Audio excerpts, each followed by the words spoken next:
이런 가운데 검찰이 오늘도 국민의힘 당사를 압수수색했습니다. 관건은 대통령과의 통화 이후 결론이 달라졌는지 등 당시 공천 심사 과정을 확인할 수 있는 자료들을 확보하는 건데 바로 창원지검 연결해 수사 상황 알아보겠습니다. 자, 이자연 기자, 검찰이 이틀 연속 국민의힘 당사를 압수수색하고 있는데 뭘 찾으려는 겁니까? 네, 말씀하신 공천 개입, 이게 말 그대로 의혹 수준에 그칠지 아니면 정말 실체가 있는 것인지 확인할 수 있는 핵심 자료입니다. 당시 공천관리위원회가 만든 공천심사 자료를 확보하려는 겁니다. 자, 지난 2022년 재보궐선거 당시에요. 명태균 씨는 김영선 전 의원 관련된 여론조사를 조작하려고 했다. 이런 의혹이 계속해서 나오고 있습니다.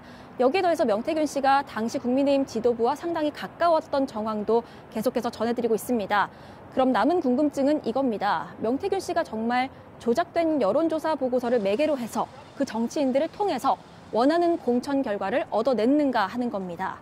당시 공관위가 그 예비 후보자들 점수를 쭉 매겼을 텐데요. 그렇다면 김영선 전 의원은 몇 등이었는지, 혹시 그 순위에 변동이 있었는지 이런 부분을 살피려는 겁니다. 명 씨가 조작했다고 얘기가 나오고 있는 그 여론조사가 당시 공천관리위원회에 전달됐는지도 수사로 확인되어야 할 텐데 정황은 있는 거죠? 네, 맞습니다. 말씀하신 대로입니다. 수사로 확인되어야 할 부분인데요. 그런데 당시에 이준석 대표를 통해서 조작된 여론조사 보고서가 공관위에 전달됐다라는 정황은 있습니다. 이와 관련된 녹취로 들어보겠습니다. 이준석이가 공표조사나 네. 비공표라도 네. 김지수를 이기는 걸 가져와라. 네.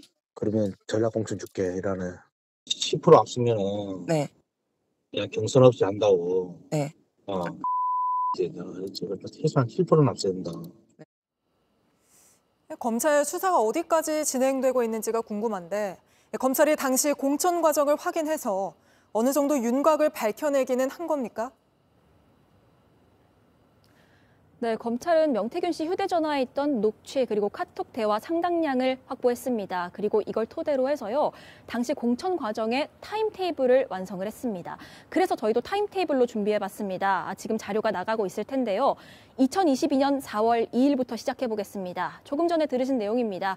이준석 대표가 명태균 씨한테 김영선 이기는 자료 가져오라고 얘기합니다. 이후에 실제로 미공표 조사와 공표 여론조사 모두에 대해서 이 명태균 씨 측이 조작을 시도한 정황이 확인이 됐습니다. 검찰이 확보를 했고요. 또 여론조사 보고서가 이준석 대표에게 넘어간 정황도 확인을 했습니다. 그 다음에 나온 게 4월 11일 대화입니다. 조금 전 단독 리포트로 보신 내용인데요. 이준석 대표한테 김영선 지키라고 얘기하니까 알았다고 하더라. 이런 내용이 오갔었죠. 자, 이제 검찰은 확보한 공천심사 자료를 바탕으로 해서 그럼 그 과정에서 이준석 대표는 과연 어떤 역할을 했던 건지, 그리고 조작된 자료가 정말 점수에 영향을 미쳤던 건지 이 부분을 살피게 됩니다. 그런데 이 공천에 대통령 부부가 개입했느냐, 이게 사실 의혹의 핵심 아닙니까? 맞습니다. 핵심입니다. 계속해서 타임테이블로 이어가겠습니다. 자, 이번엔 2022년 5월 9일입니다. 이날 자정이 조금 넘은 시간에요. 이준석 당시 대표가 명태균 씨한테 카톡을 보냈습니다. 김영선, 경선 치러야 한다고 하던데 전략공천이 아니라, 이런 내용인 것으로 알려지고 있습니다. 자, 이 얘기를 들은 명태균 씨, 날이 밝기만을 기다립니다. 그리고 일찍부터 대통령 부부에게 연락을 시도하다가요, 마침내 오전 10시 1분에 윤석열 대통령과의 통화가 성사됐습니다. 여기서 나온 게 잘 알고 계실 대통령 육성 녹취입니다. 나는 김영선이라 했는데 당에서는 말이 많대?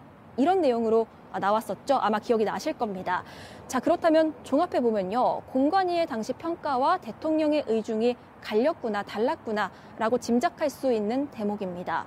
그런데 바로 다음 날인 5월 10일에 김영선 전 의원은 결국 경선이 아니라 전략공천 받는 걸로 확정이 됐습니다. 그럼 자연스럽게 궁금해집니다. 대통령과의 통화 이후의 결과가 바뀐 건가? 전략공천으로 결정이 난 건가? 이 부분을 자료를 통해서 검찰이 살펴봐야 하는 겁니다. 그 통화 이후에 기류가 확 달라진 게 확인되느냐가 또 관건이겠군요. 그럼 다음 소환 대상은 어떻게 됩니까? 네, 이 수사의 순서를 보게 되면요, 이준석 의원 그리고 당시 공천관리위원장이던 윤상현 의원 불러들여서 조사할 것으로 보입니다. 그런데 최종적으로는 결국 이 수사가 윤석열 대통령 부부에게로 나아갈 수 있을 것인가? 이 부분이 관건입니다. 그런데 말씀드린 5월 9일 그 대통령과의 문제 통화 직후에 그 명태균 씨가 김건희 여사와도 통화한 기록을 검찰이 확보했고요.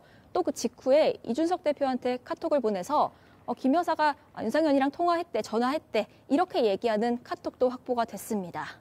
자, 이런 시간대별로 이런 대화들이 오갔습니다. 시간대별로 이런 대화가 확인이 된 이상 검찰은 어떤 형태로든 이런 대화가 오간 이유를 물을 수밖에 없는 상황인 겁니다. 네, 알겠습니다. 수사 상황 이자연 기자가 전해드렸습니다. JTBC 뉴스를 시청해 주셔서 고맙습니다. 저희는 저녁 6시 50분 뉴스룸에서 뵙겠습니다.